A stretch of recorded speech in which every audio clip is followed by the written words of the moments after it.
You wanted the best.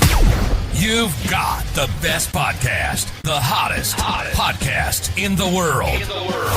The Chris Voss Show, the preeminent podcast with guests so smart you may experience serious brain bleed. The CEOs, authors, thought leaders, visionaries, and motivators. Get ready. Strap yourself in. Keep your hands, arms, and legs inside the vehicle at all times, because you're about to go on a monster education roller coaster with your brain. Now, here's your host, Chris Voss. Hey folks, it's Voss here from thechrisvossshow.com. There you go, ladies and gentlemen. Our latest season that makes it official. Welcome to the big show. As always, the Chris Voss Show is the family that loves you but doesn't judge you, at least not as harshly as the rest of the world. And we bring you the smartest people, the CEOs, the billionaires, the White House presidential advisors, the Pulitzer Prize winners, all the people who come with their stories of life through their journeys, what they've achieved, and they help you be a better person and achieve more as well. But you have to listen to the whole damn podcast and learn some stuff. Maybe write some stuff down every now and then, notes from the podcast, or you can find the show notes on the chrisvossshow.com. Go to goodreads.com/Chris Voss, LinkedIn.com/Chris Voss, Chris Voss1 on the TikTok, and all those crazy places on the internet. Today we have an amazing young man on the show. We're going to be talking with Gabe Dough. He is the co-founder of a company called Good Brew. Or Good Brew? Good Bro. Brew. Good Brew. I've got a camera in front of my face here. Welcome to the show. How are you, Gabe? I'm doing great, Chris. It's a pleasure to be on the show. Thanks for letting me come on, and you do such a great job interviewing. Thank you. I'm excited. Yeah, we've done one or two interviews, evidently. So give us a 30,000 or a rundown of what you guys do there at Good Brew.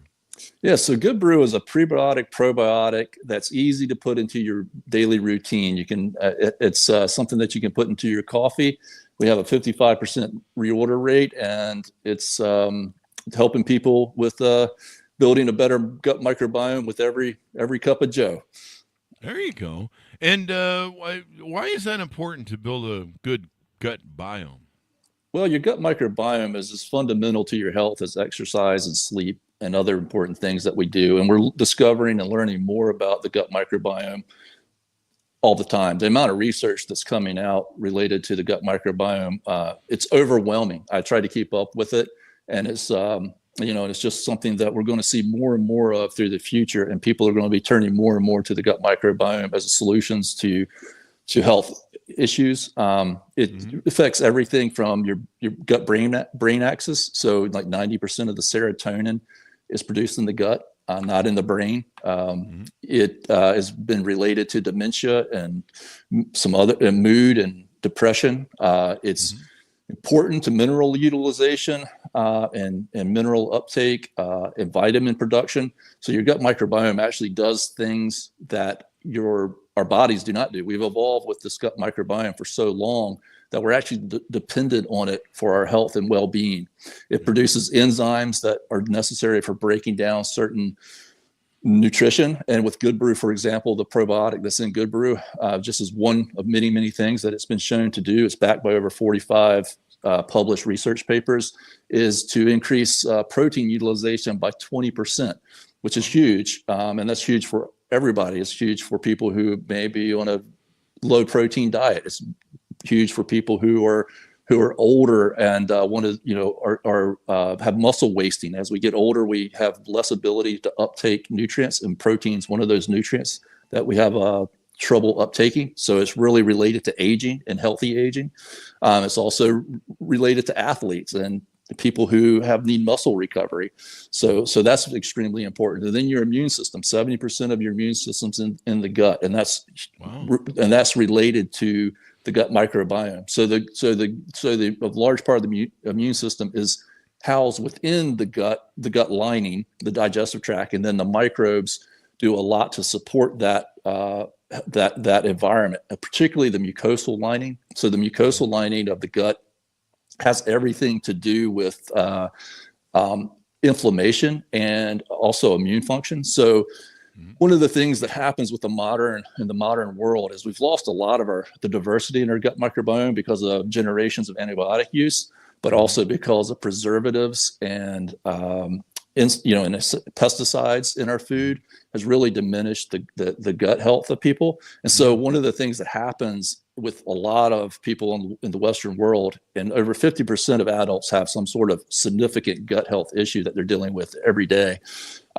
is that gut mucosal lining breaks down, and then what happens is the things that are supposed to stay in the gut get outside of the gut, and things that are supposed to stay outside of the gut get into the gut, and this triggers a cascade of inflammation. So a lot of these autoimmune diseases are related to that. And then we had a testimonial just not too long ago from a lady who was taking it. She has lupus, and it was interesting because she had lupus and she was using the product and it was helping her in whatever way it was helping her. But it was just like a day later, I read a research paper, and it was about lupus and how lupus is now, there's a leading theory on lupus is triggered by gut health. And so basically inflammation that starts in the gut that then travels through, I think it's the liver with lupus. I can't remember. And then that triggers an inflammatory response within the organs that are the source of lupus. So that was just, all these things are, and we can talk more and more about protein utilization, these sorts of things. And I also just mentioned, Chris, just in my email to you, I also can help with your audience on a few things related to food entrepreneurship. I have a long history in that. I have a few patents, and we've done trademarks, and of course we bootstrapped this thing. I built the website, I did the labels, the branding and all of that. So if we get later into the program, if you want to ask also some questions that might be of some value to the listeners. And I'll also just mention, as I mentioned earlier, I'm at a shop that's here on Roanoke Island, the first English settlement. The Reiki twins have allowed me to come here to do this show, and they carry our product, and they sell a lot of tea. So I also explain why this works in hot beverages where other probiotics do not. So. Can you explain the advent of that and how that works? Kind of that. Not only that, why it works in hot products, and you don't have to freeze it and stuff, but what makes the product pretty unique from maybe other competitors on the market? Right. So there's two, I guess, primary things there with that makes it unique in the way that you're asking. One is that we supply an organic prebiotic fiber. So prebiotic means that it feeds the gut microbiome. And obviously being a soluble fiber, there's just basic benefits to having the right amount of fiber in your diet, in addition to it being a prebiotic. And that there's this term symbiotic, in which you feed, it's kind of like feeding the nutrients to the plants or in your garden. So the prebiotic feeds the microbes, and that's a symbiotic, what they call symbiotic, not symbiotic, but symbiotic. And so the fact that our product provides a good source of organic soluble fiber in and of itself is different than most other probiotic products that are on the market, because most of them are in tablet form, so they don't provide enough soluble fiber to really support the gut the microbes that they're trying to support. And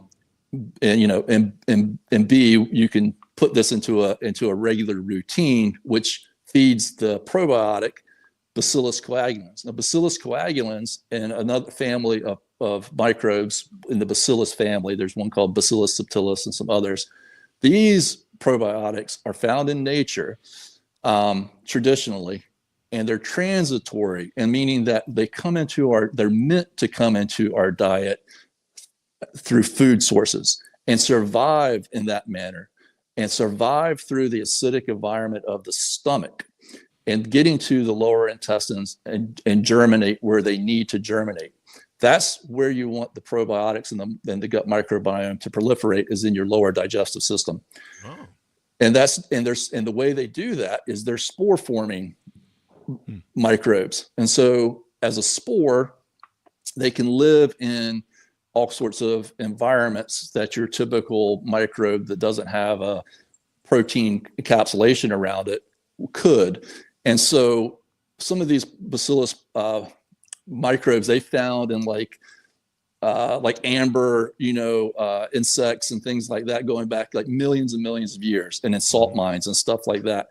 These other probiotics that are sold a lot in pill form or capsule form on the market, A, they don't come with the fibers that support them, but B, they're probiotics that mainly get into our our gut ecosystem at birth. We inherit that from our mother during birth and during nursing. Wow. And so, in fact, it's a really fantastic thing. I mean, actually, when a mother starts to nurse her child, there's actually a chemical signaling that goes on in the body that actually sends some of these microbes to the breast, and so that the child gets that through the breast milk. There's now think about how essential that is.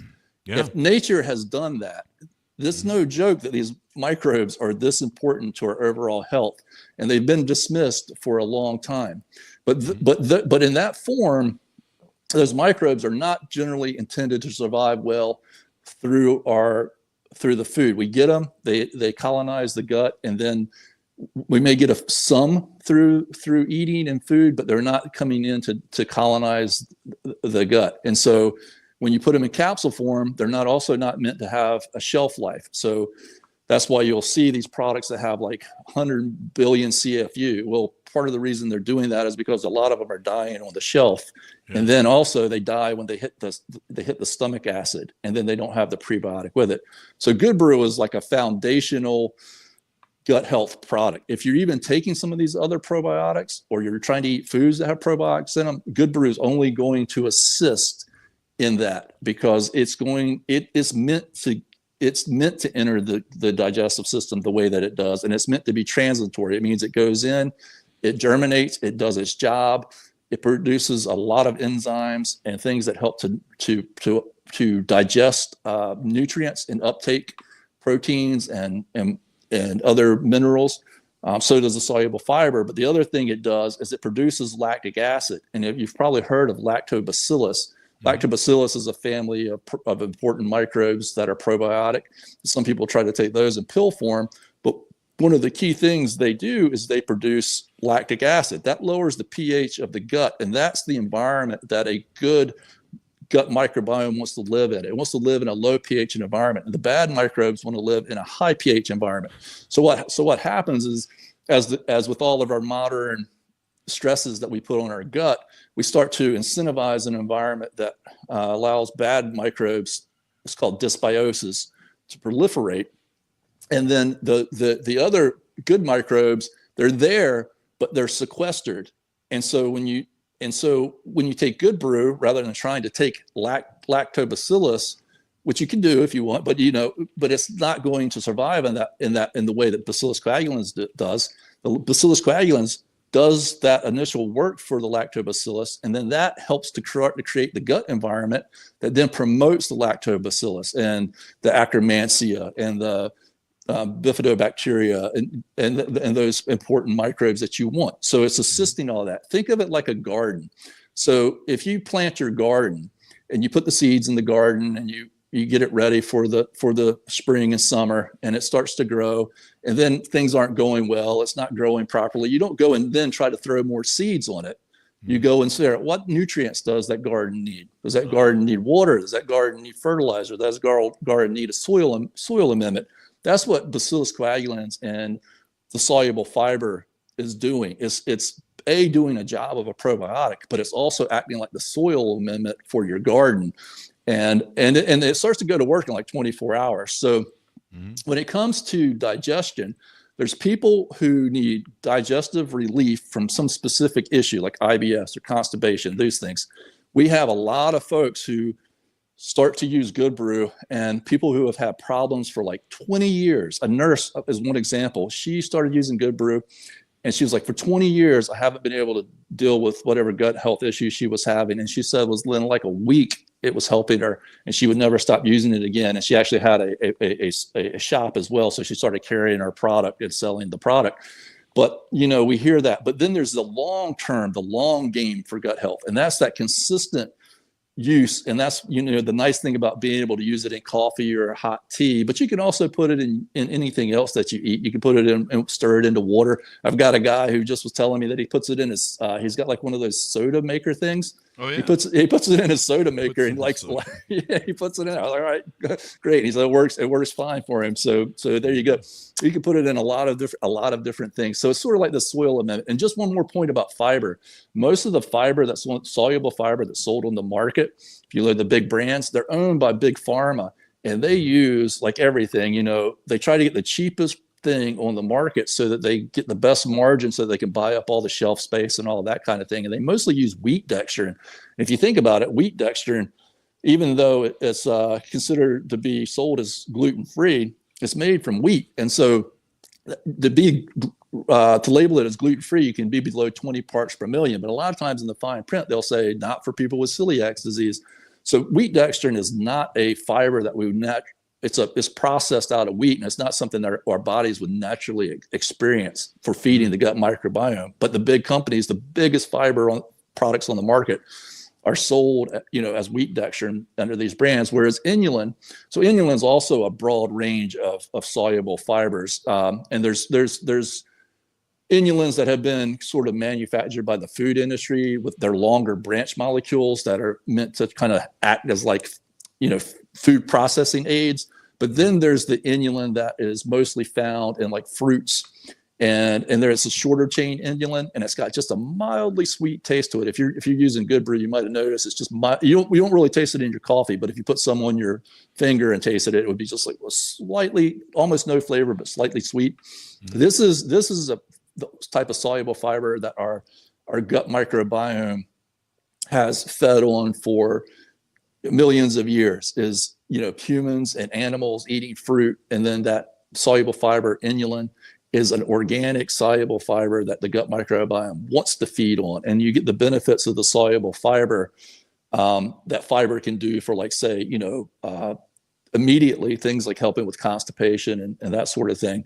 But then it's also acting as the prebiotic. So it's a superior form of fiber than what most people will find on the shelves at stores. And then it's also a probiotic that survives. And we use 1 billion CFUs, which is the amount of CFUs for this strain of Bacillus coagulans to be able to make the claims that we're able to make. You'll see products that have Bacillus coagulans in them, but it's just like a cursory amount so that they can kind of label it as having it, but it's not 1 billion CFUs. And in order to make the claims based on the research, you need to have 1 billion CFUs per serving. And we offer it at a ridiculously good price, because if we were to actually sell this in like a big box store and you were to combine a true organic fiber with 1 billion CFUs of Bacillus coagulans, it would be much higher per serving than what we sell it for. So we pride ourselves in both making something that works, something that's usable in a daily routine, and is also something that's affordable enough for people to use in a daily routine, And people ask me about yogurt and stuff like that. Sure, eat yogurt, but our yogurt in the Western world is pasteurized, it's full of sugar, and you're not getting what the story behind yogurt is. A great story. If you're on a farm and you're making your own yogurt, sure, you're probably and you're using it every day, you're probably really doing a lot to assist your gut, like the Sardinians in Greece, who make their own goat's cheese and their own yogurt, and they're eating that every day. But the Western yogurt, A, it's expensive. B, do you really eat it every day? But it's also very Westernized. It's full of sugar and it's pasteurized and it's sitting on a shelf. So, there's these great ideas, but do they really match up with reality, and that sort of thing? Same thing with our crops. I mean, they're all hit with pesticides and that sort of thing. So we need a lot of help in the Western world, right? We do, with all the shit we eat. Yeah. So, a couple points there. You sent us the product about a month ago, and I've been using it. I gave one of the bottles to my mom. I just put it in my protein shakes, because I drink a lot of protein throughout the day. I've actually found that drinking more protein is actually helping me. I was, I guess, too thin on my protein. But gut health is a real important thing. We've had scientists on the show that have talked about, the gut is your second brain, that biome that you talk about. They've linked brain swelling and, feeling like, garbage to your gut. I mean, there's a direct line that goes right up to it. And so it's worked great for me so far. I noticed you've been talking about some of the different things that are in it. I noticed it's billed as gluten-free, dextrin-free, non-GMO, all-natural, plant-based, no sugar, no corn, non-dairy, and it's a non-wheat fiber. So I imagine it helps everybody in the celiac gluten community and everything else. So I imagine that's a great edge to have when it comes to natural eating. Sure, it is, and that's exactly right. All of these different groups of people that might be either trying to take probiotics that really aren't working for them. I mean, Good Brew will work, but it also may support some of these other probiotics that they're trying to get. And then with these specific, conditions, IBS, celiac, those things that you were mentioning, Good Brew would be the ideal product for that kind of person as well, because it is organic and because it doesn't contain additives, it doesn't contain processing aids.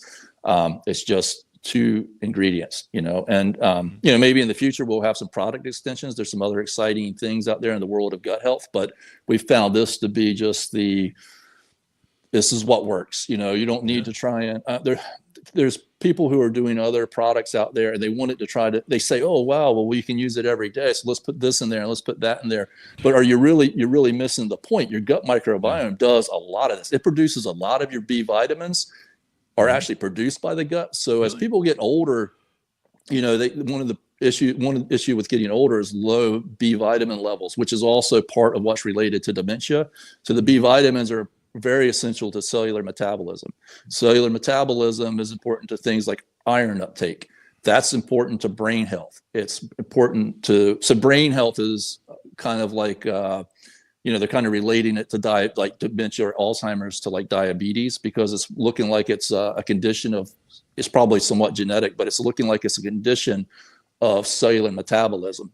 So like the amyloid plaques, they're not really the root cause. They're more of a symptom.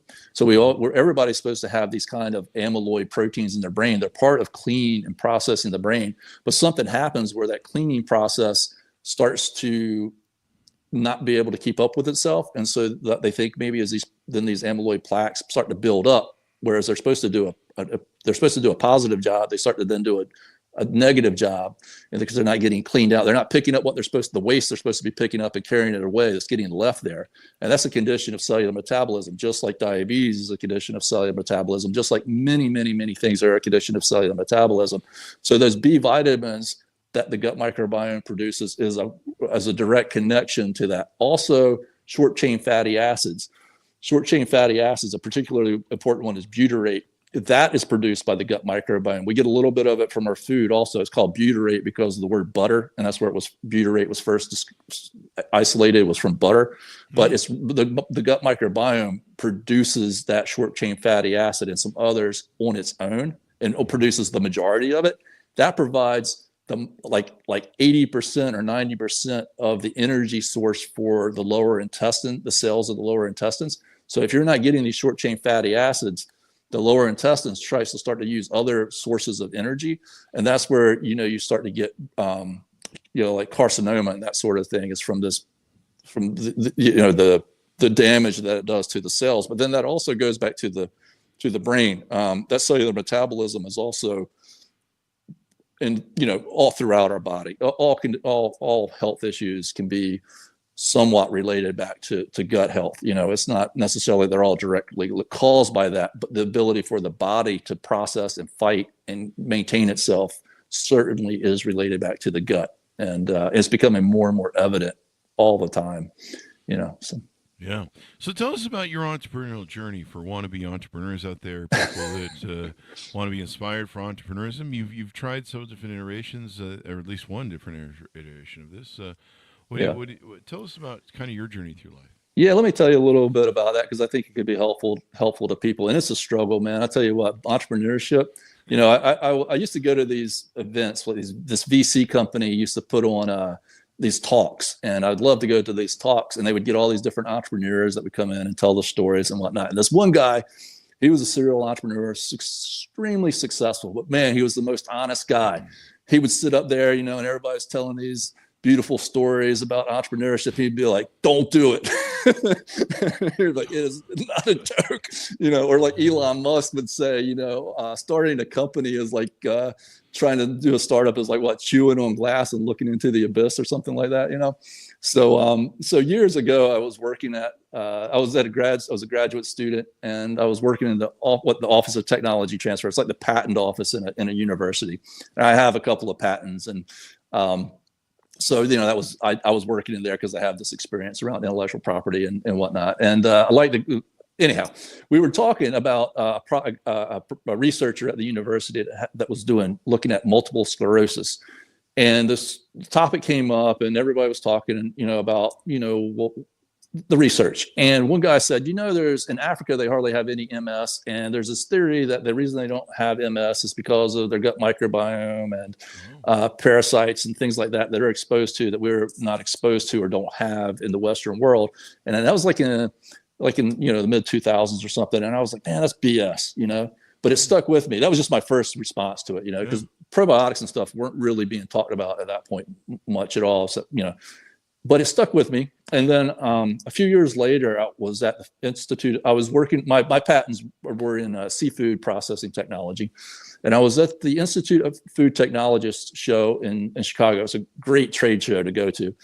And I was there because of the seafood work. But I came across this guy he was this guy from Mexico, and at the time they were trying to get agave syrup onto the market. So agave syrup can be made from the process of the tequila makers are using agave to make tequila, but they have they want to try to do something with the rest of their crop. And so anyhow, they were trying to get agave syrup on the market at that time, and he had that. But then in the back behind him, he had like these bags of white powder. Right? So this is a guy from Mexico with bags of white powder. He doesn't know he's not displaying them or anything. But I was like, what is that stuff? And he starts to tell me, he's like, this is inulin. He's like, nobody knows what to do with it. He said, and he had one like inkjet printer piece of paper printed out on some research that some university down in Mexico had done. And it was like, literally, it was like an inkjet printer thing. It wasn't no beautiful, marketing piece.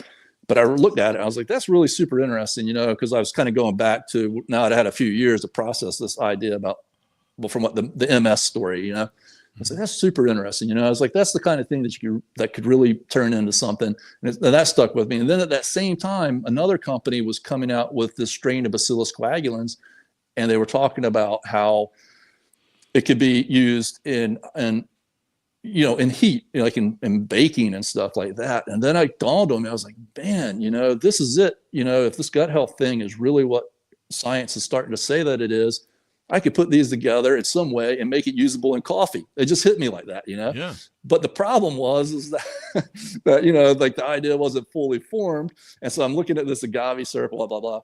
So I went after that same year later, I went on a trip to Africa, and I met Steve Chappell, who became my business partner in this. So both of us were over there on this trip to Africa, and he was looking at a gold project. And so I started talking about all the great resources in Africa that maybe we could, bring back to the United States. And there was this plant called Kinkeliba. Kinkeliba is a word that's almost synonymous with health in some parts of Africa. And it's this, you can get it now, but it's not sold in mass quantities, but you can now find it if you go on Amazon and look for Kinkeliba. But anyhow, I've got some of that, and I studied it, and it's super high in these epicatechins, which is what the main health benefit of tea and chocolate, or some of the main benefits is these epicatechins. And tea and dark chocolate are the only things you really find that are really high in epicatechins. Oh, wow. But this Kinkeliba, when we restudied it and we went to the lab with it, it was higher in epicatechins than either of those. And so, wow, let's try to do something with this. And that's when I started thinking about things that could be used in drinks. And so we went back, but we couldn't, it was too difficult. So we went back I was like, Steve, but I've been looking at this probiotic thing. And I think it kind of fits the same market we're talking about with the Kinkeliba, et cetera, et cetera. So we tried to make this wonderful tasting mixture of the probiotic, the fiber, and syrup. And so that you could put this stuff in your coffee, but you could, the agave syrup, we called it agave shot, had really cool logo on it. Man, that stuff was so hard to make. We had barrels of it half made. It was crazy. We traveled around. We spent a ton of money. We just hung it up. And so Steve started doing his thing, and I was doing the seafood thing. A couple of years went by. We were like, well, let's simplify this and just do it as a powder, take the syrup out of it. But there was this other product on the market that was a B vitamin product, and we were going to have that as a third ingredient. Mm-hmm. And I'm glad we didn't do that, because now the way the research has gone, that is a great product, I think, that there's B vitamins, but it didn't need to be a good brew. But the problem that we ran into was it was patented, and we had an agreement with the company to use it in good brew, and then they had a change of management and strategy, and they're like, we're not going to sell this ingredient to people anymore. We're just going to sell it. So we were like, oh man, throw that. And then when the pandemic hit, we were like, well, let's just simplify it. Let's do as much of it as we can ourselves to take all these variables out of it. Mm-hmm. And so we got it just really simplified. And fortunately, that's what works the best, really. And now we have it as good brew. And obviously there was some logistical things during the times of the pandemic and all of that. But it's been about a year now where we're really seeing the steady growth. We found that the way to really, market it is like this. It's like talking to an audience directly, or going to an event and talking to the audience. Then people start to use the product. They like the product, and then they reorder the product, and then we can organically grow it, because now we're kind of getting a cash flow situation where we can grow it. And that gets to the deal that we're running too, because, we're doing this crowd fund thing. We did one back in the fall where we'll give a free small out today if they order a large at a 15% discount, and that's on the web page. But that's cash flow. That's sort of a business strategy that has worked, and I encourage other people to kind of try as much as you can to find those things that work and replicate them, because it'll help you so much to be able to do and fund your business as much as possible organically.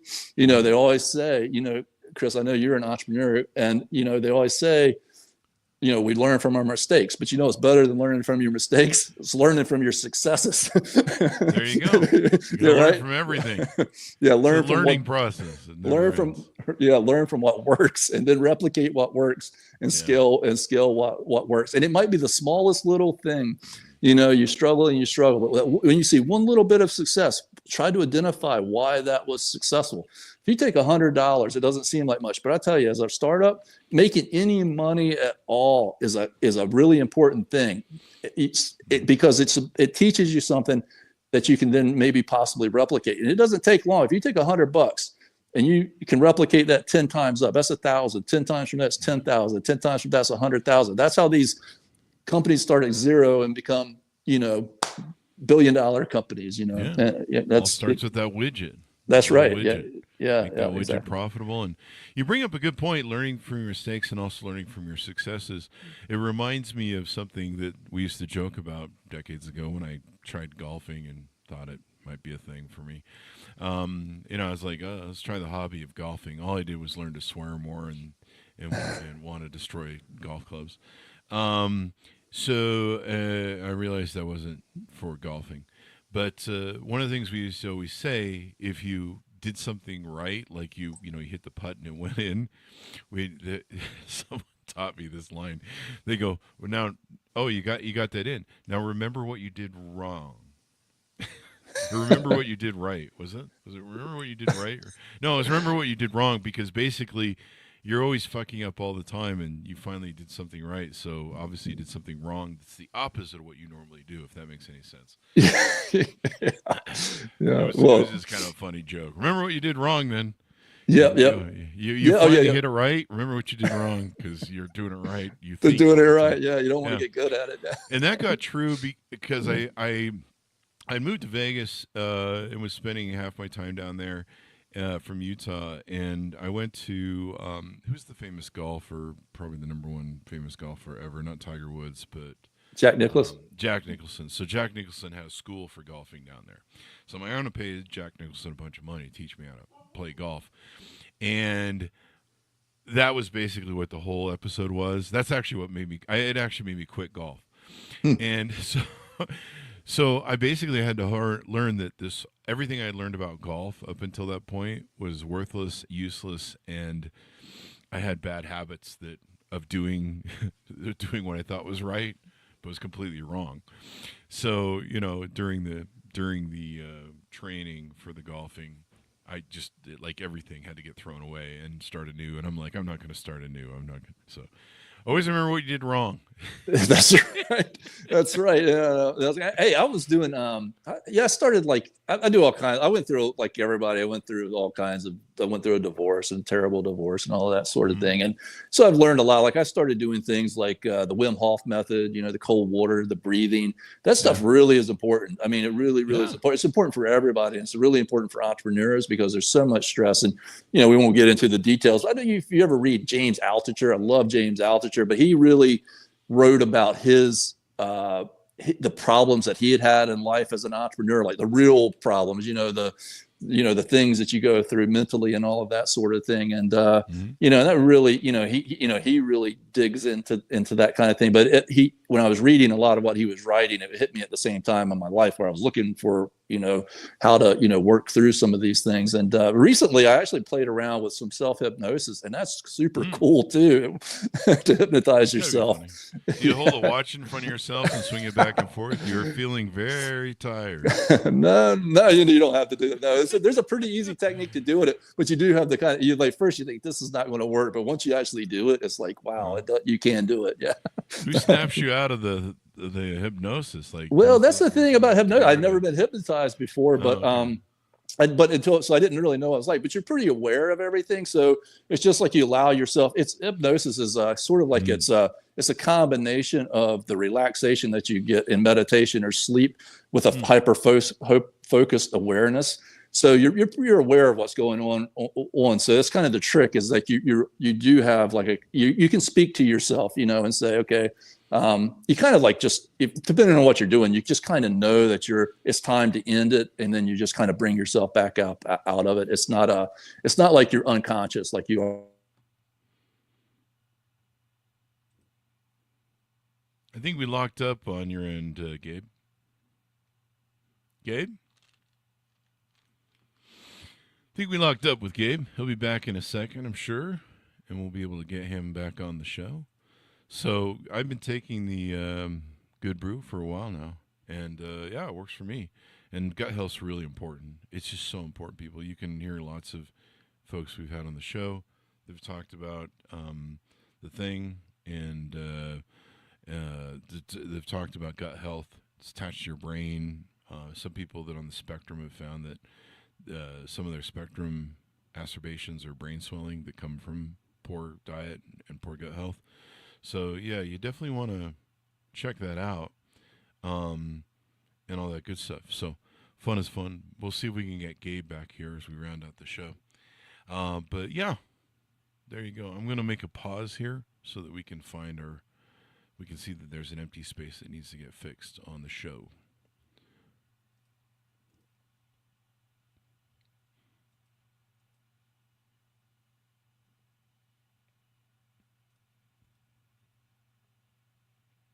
All right, there we go. Looks like we have Gabe back.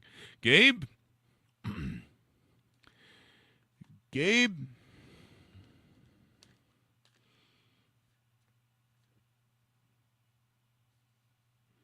I know Gabe was calling in from a coffee shop or a tea shop, I think it was.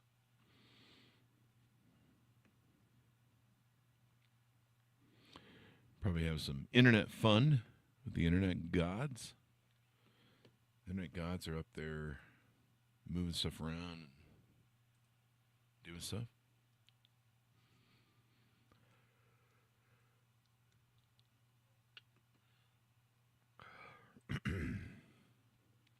Gabe, can you hear me?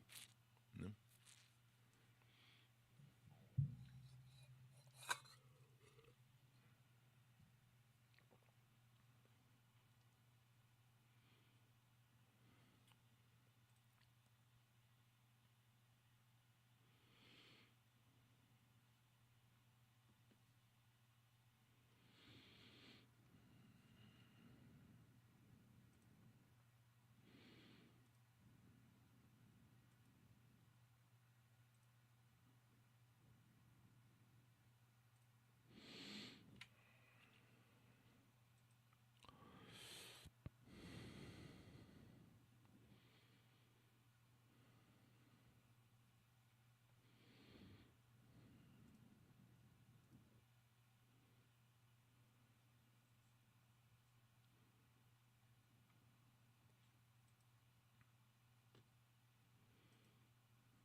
Gabe?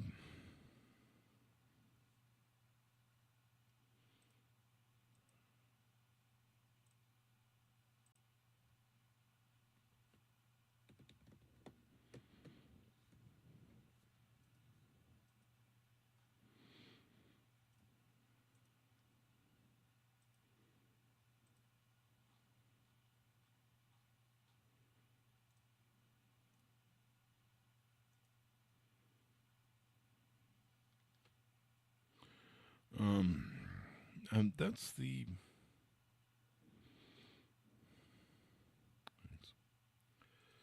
Let's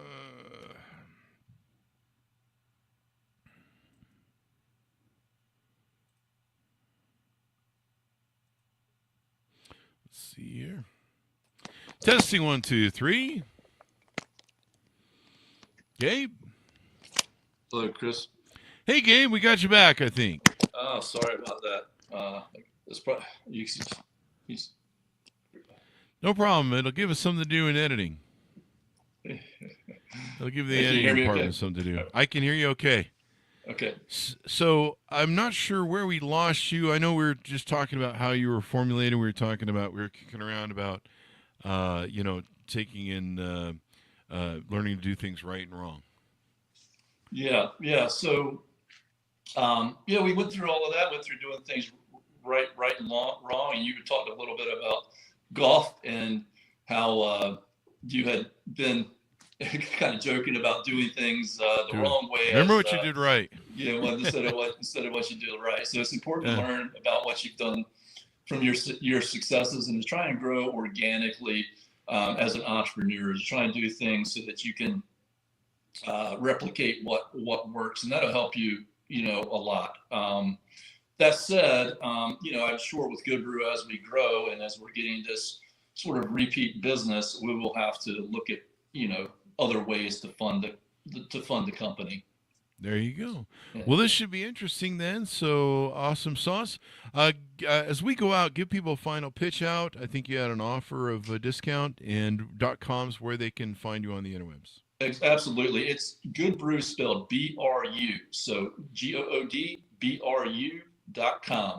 BRU.com.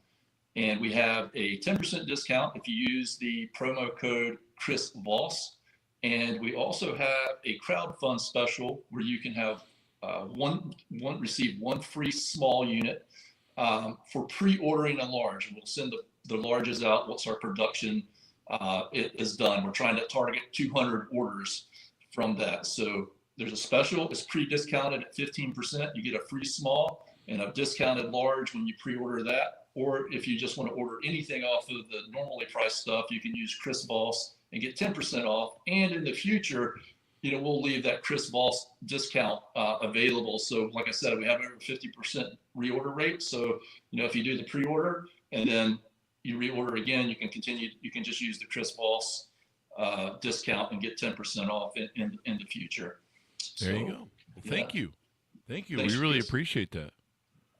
Yeah, I would really appreciate you having me on, and I'm glad you're using the product and you're enjoying the product yourself. Definitely, and people, take care of your gut biome. What you put in your mouth is everything when it comes to your diet, your gut.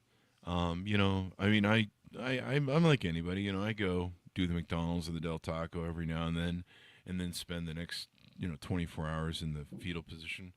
If you put garbage in your gut, you're putting antibiotics is another thing that kills gut health. I'm sure there's some prescription drugs that are probably toxic for gut health. You really need to be mindful of your gut health. And, as you age, it really becomes an important factor as well. So that's the plug I'll give it. But I like how there's a lot of natural stuff going on with your product. It doesn't have all that goop and crap and sugar. And, I recently had run out of the product that I buy for protein. And I needed some protein, but the problem is I'm lactose intolerant. So that's probably another good sell right there. I'm lactose intolerant. Take your product. I don't have any issues. Probably shouldn't because I don't think there's milk in it. But still, there's a plug. So I recently bought a product that was a protein product, and I was taking it. It was sugary. It was like putting a pound of sugar in my freaking mouth. I'm like, what the hell is in this crap? It was sucralose. And then I started noticing that there was a drink I was drinking on my way to the gym that was kind of a soda and, pump up pre-energy workout. And it was making me sick at the gym. I would get to the gym and be like, oh, man, I don't even feel like working out. It was sucralose. Yeah, that sucralose, your body's not meant to really break it down. Dude, it's 600 times sweeter than sugar. Who needs 600 times sweeter than sugar? Sugar's awesome. And then, the fact that you're taking protein, think about it, the Bacillus coagulans is shown in multiple studies to increase protein utilization by 20%. And they've done that both with in the studies using plant proteins and using whey protein. Mm-hmm. So, you think about it, people are spending a lot of money to get to pay for protein supplements, but they're not maximizing the protein utilization. And what's happening there is the microbes, this is important because peptides and amino acids are critical to our health, but it's the microbes that break those proteins down into the peptides and amino acids. Some enzymes that the stomach and the digestive system produces also, but it's largely the gut microbiome that produces the enzymes that do that. And those peptides are critical to all functions of the body, both of course in terms of muscle growth, but in everything. The immune system is mostly based around different types of proteins and peptides. Peptides just being a smaller protein molecule and amino acids being the smallest. And so that's what the gut microbiome is doing. And the Bacillus coagulans, shown to increase this protein utilization by 20%. So, it's kind of like you're getting 20% more out of the protein that you are taking. Yes. And the gut microbiome is also very important to trying to regulate the way we uptake sugar. And so the gut breaks a lot of that sugar down, and the microbes break a lot of that sugar down in ways that turn it into other things, other useful things, but also slows down, especially with the fiber, slows down the rate at which it enters our bloodstream. And then also a healthier gut mucosal lining in itself helps to contain that as well. So, as you start getting your gut mucosal lining starts breaking down over time and age and stress, then those things more readily just flow out into our bodies, bloodstream, and they don't get processed through the liver or the kidneys as they should. So it works in many different factors in that way. And again, like good brew, it's useful in coffee because the Bacillus coagulans can do that, or tea, or your shakes, or those kinds of things, where other probiotics are not that easily to put into your daily routine. Mm-hmm. Yeah. There you go. So excited to check it out, folks. Pick it up wherever fine products are sold. Is it on Amazon yet, or they need to? I think you're still you're doing a crowdfunding. Do you want to get a plug-in for the crowdfunding?